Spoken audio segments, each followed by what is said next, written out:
Thank you for spending a few minutes with Phil. I only have snippets of memory from those golden days of elementary school at J.M. Ullum Elementary. I have fewer memories of kindergarten. I remember playtime and toys. I seem to remember construction paper and dull scissors and glue. Lots of glue. I remember that. I remember nap time, but it's all just bits and pieces of memory.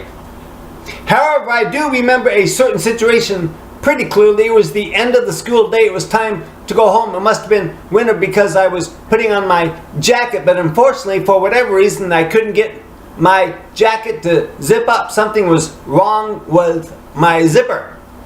So I located my teacher and apprised her of the situation, and it went something like, "Miss Baker, I can't zip my jacket up." She knelt down and zipped it right up for me. Problem solved. But then she said something that sent my little head a-spinning. She said, and what's the magic words?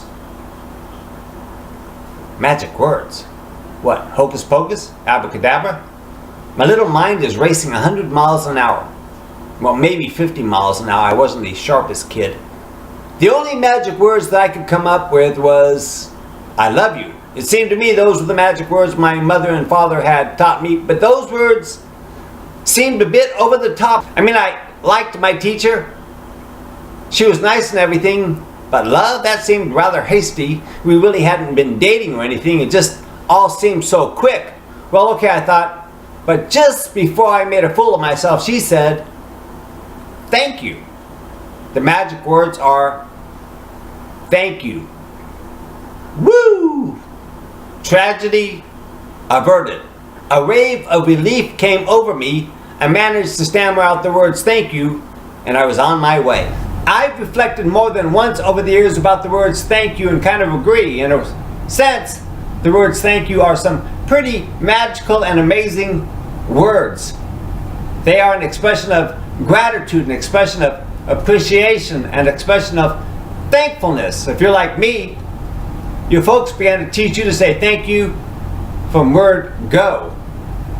So I don't know where my head was that cold and fateful day. And it may be that this is an automatic response from you at any time someone does a service for you or a courtesy for you or maybe gives you something. But what are the benefits of saying thank you and being thankful? Well, first, being thankful breeds happiness and contentment. A Roman orator, lawyer, politician, and philosopher almost a century before Christ wisely observed that gratitude is the parent of all virtues. One who appreciates life more becomes more happy and contented. One contemporary author believes that gratitude is the secret of happiness. He argues that complaining makes one unhappy, but having a grateful attitude makes one really happy. Secondly, gratitude strengthens and reinforces our souls. One writer described gratitude as a vaccine, an antitoxin, and antiseptic. A vaccine is preventative, an antitoxin kills poison, and an antiseptic is a cleansing agent. A grateful person is a healthy soul.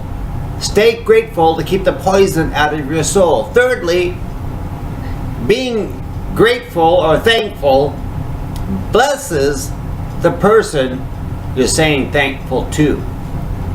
Let's be honest, all of us, when we hear someone say thank you to us, it feels kind of good. It's nice to be appreciated. It's nice to be thanked. And finally, number 4,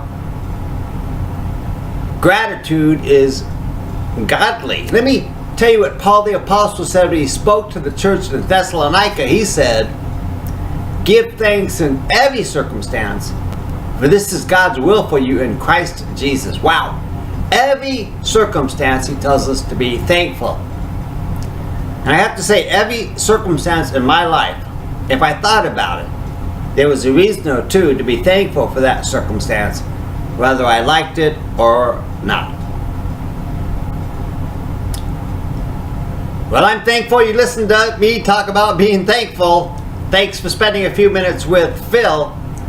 Bye.